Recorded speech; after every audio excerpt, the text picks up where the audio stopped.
Scene 4 of Snow White and the Seven Dwarfs by Jessie Braham White. Where the witch lives. Witch Hex lives in a queer dark place, somewhat like a cavern, with walls of soft black moss. Yet it can't be underground, for looking out through the single entrance that serves for both door and window, you can see the moon, very big and low, and always shining day or night. A great fire blazes in the middle of the floor, and over it stands a boiling cauldron. Against the wall is a large chest, carved with strange signs, in which the witch keeps her magic things. Curled up asleep by the fire lies her pet cat, Fiddle. Fiddle is enormous for a cat, almost as big as a small boy. Presently he wakes, yawns, and has a long stretch, shaking the last sleepiness out of both hind legs. Then he washes his face carefully, round and round, with his paw. He feels hungry, so he rubs his stomach.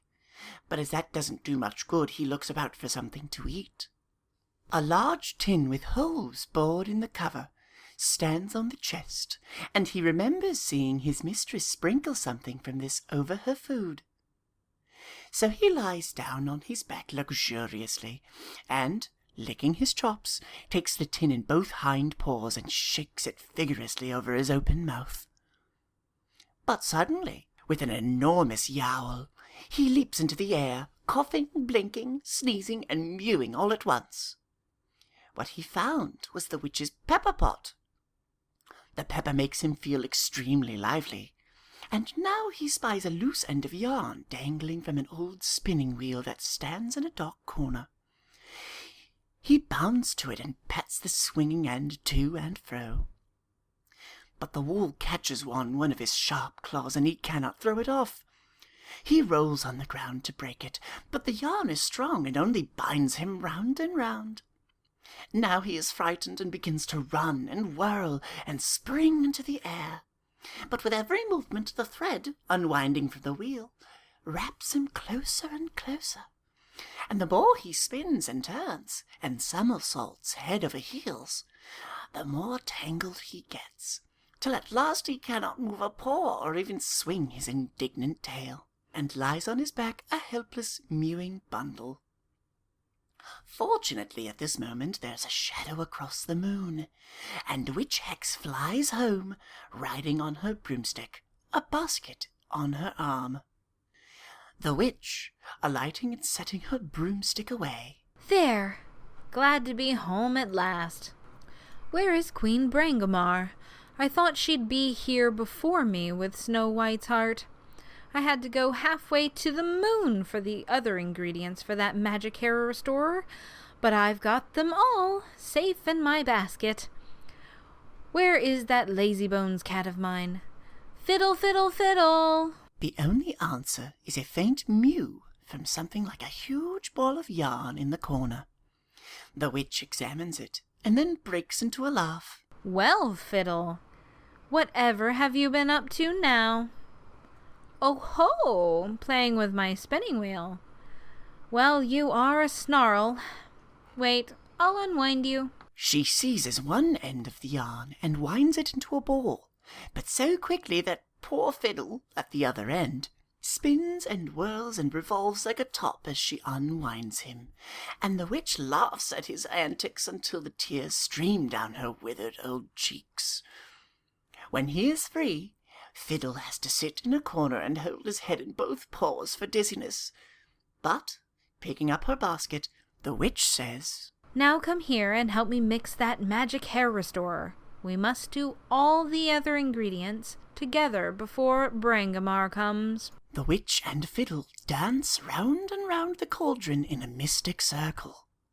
And as Hex throws the various things she has collected into the boiling brew, she sings, A hair from the tail of a ride-a-cock horse, a lace from the old woman's shoe, a bit of the tuffet of little Miss Muffet, the blast of the little boy blue, a tear of the kittens who lost all their mittens when they began to cry, a sniff from Miss Mary when she was contrary, the plum from Jack Horner's pie, a slice of green cheese from the man in the moon, the tales of the 3 blind mice, a bone from the cupboard of old Mother Hubbard, and little girls' sugar and spice, a tick from the clock of Hickory Dock, the tales of the sheep of Bo Peep, the eye of the fly that saw Cock Robin die, and the baa from the black sheep. When she has finished the mixture, the witch sniffs the steam from the cauldron, and then sips a little of the brew from the ladle. Tastes good, and hot enough. Yes, the ladle is red hot. Now that's all except the heart. Fiddle, set the kettle to cool. Fiddle takes the cauldron from over the fire and sets it in the corner. It's chilly. She tucks up her skirts and sits down comfortably on the blazing fire. Ah, that feels good. Nothing to do now but wait for Snow White's heart. But then you shall see what you shall see. A beautiful head of long wavy hair. Ah, here's Brangamar at last. Queen Brangamar enters. Fiddle bows low to her. Sorry to be late, dear Hexie, but Berthold never returned till morning, and then I had to see personally to having him locked up in the Grey Tower. He made a frightful fuss, but I was afraid to trust him. Did he bring the heart? Yes, here it is. Oh, how I hated that child. Hair restorer's just ready for it. Help me up. Don't like to sit on the fire too long. I dozed off the other day and boiled over.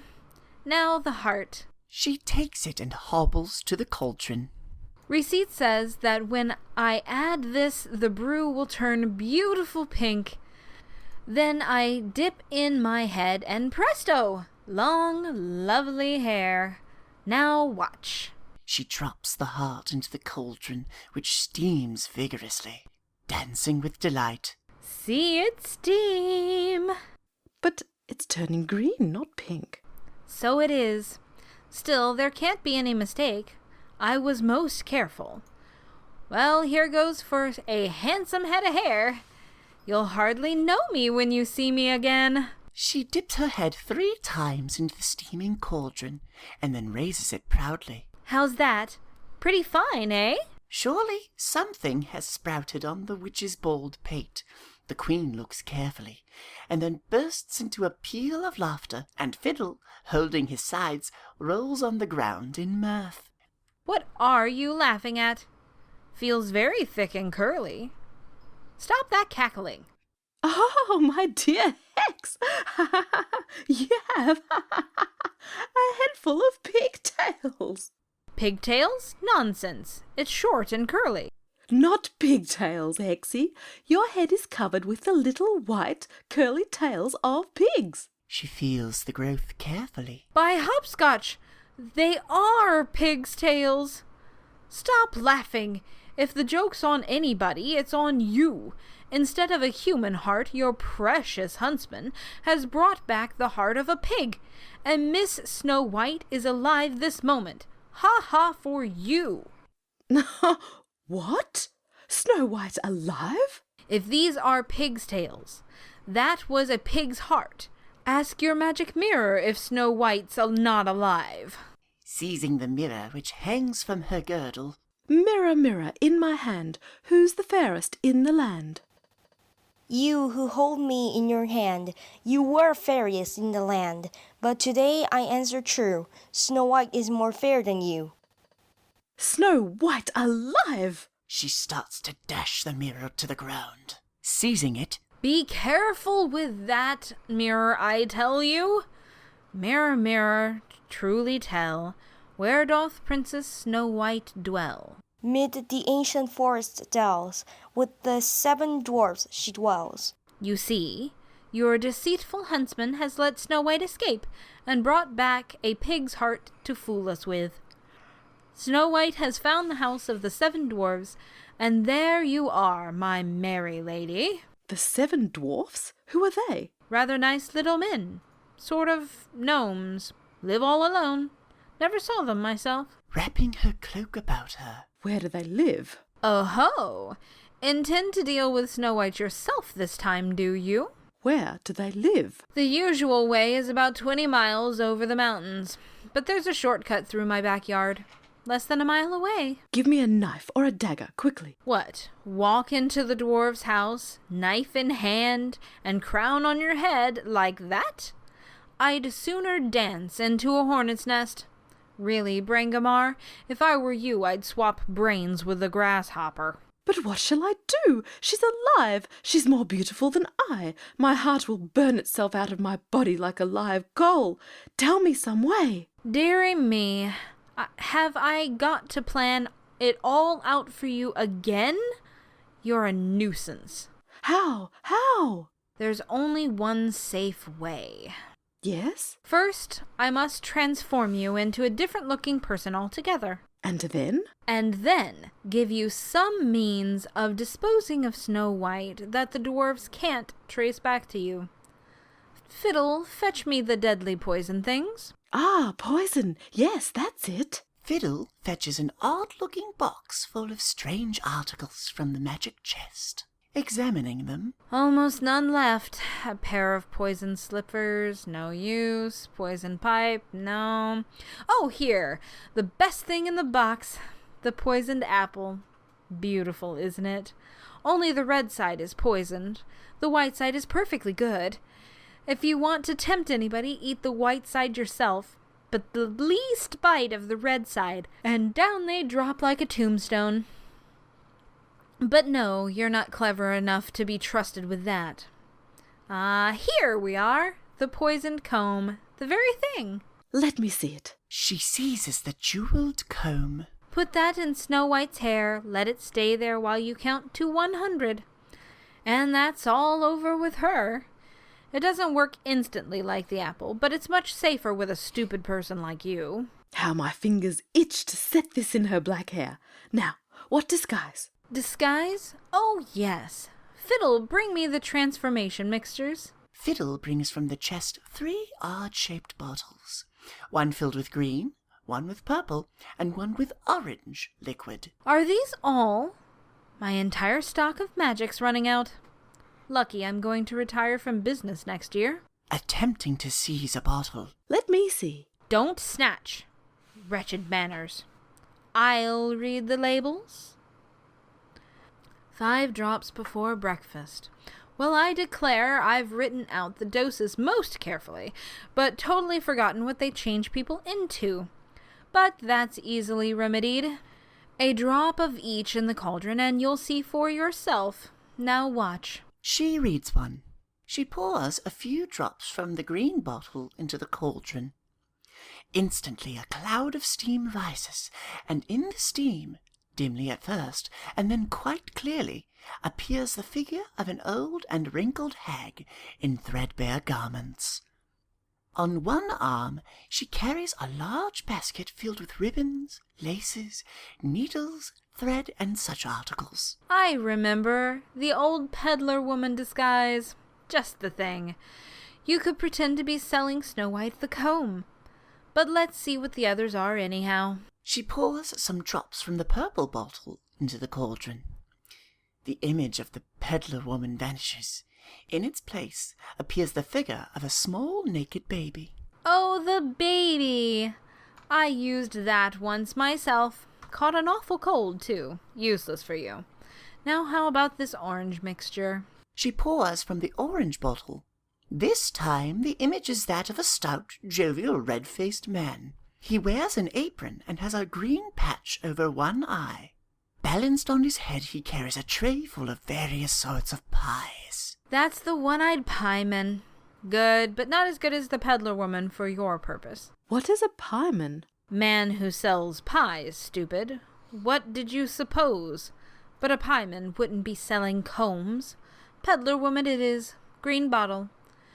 Dose 1 tablespoonful with peppermint after. Haven't got any peppermint, but that was only to take away the taste.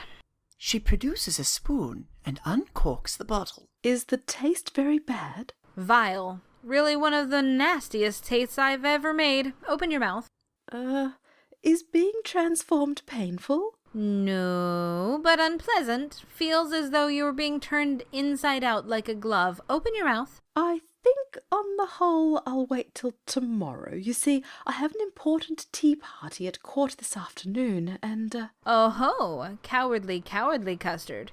Here, Fiddle, here's sport for you. Get the black mantle. From the chest, Fiddle whisks a large black cloth embroidered with strange-looking symbols, and advances toward the Queen. what is he going to do? Wrap you up so you can't scratch while I pour this down your throat. But I'm not ready. I must go home first. She makes a dash for the door, but Fiddle is before her. Then begins a lively chase about the cave, the Queen running and dodging, Fiddle following and trying to throw the black mantle over her head. The witch enjoys it all hugely, crying, "Run, Brangamar! Catch her, Fiddle!" and slapping her old knees with delight till she is quite out of breath. At last Fiddle succeeds in cornering Queen Brangamar, and throws the mantle over her head. Well done, Fiddle, well done. Trip her up and sit on her. Fiddle does so. The witch also sits down on the squirming Queen, and humming happily to herself, pours out a tablespoonful of the green mixture. Now where is her mouth? I won't take it. I won't. Oh, there it is. Thank you, Brangamar. She pours the dose through the cloth into the Queen's mouth, and as the Queen writhes, she goes on. I know it tastes bad, but nothing to make such a fuss about. Suddenly, she holds up a warning finger. I feel her changing. Do you? Fiddle nods. Done. Up with her, off with the mantle. Let's see the result. Fiddle draws off the mantle. Lo! The Queen has been transformed into the likeness of the old peddler woman, just as it appeared in the steam, basket of goods and all. Splendid. Wouldn't recognize you myself, Brangamar. Hope you haven't lost the poison comb. No, here it is in your hand. Now, it wasn't half as bad as you thought it would be, was it? It was awful. Why, is this my voice? Of course. Different voice with every disguise. I'm all cramps, too. How do I change back? Dear me, luckily you thought to ask. I might have forgotten. Just say, peas porridge hot, peas porridge cold, peas porridge in the pot, 9 days old. But say it backwards, like this. Old days 9, pot in the porridge peas, cold porridge peas, hot porridge peas. That turns you right side out again. I must remember. Let me see. Old days 9. But the witch claps her hand over Brangamar's mouth. Gracious woman, don't say it yet. We'd have to do this all over again.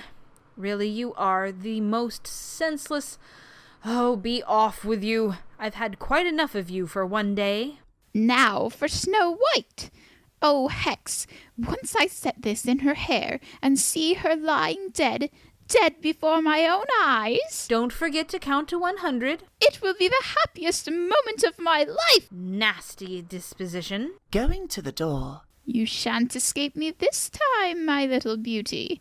You have no soft-hearted Berthold to deal with now, but Brangamar her very self. And off she strides toward the house of the 7 dwarfs.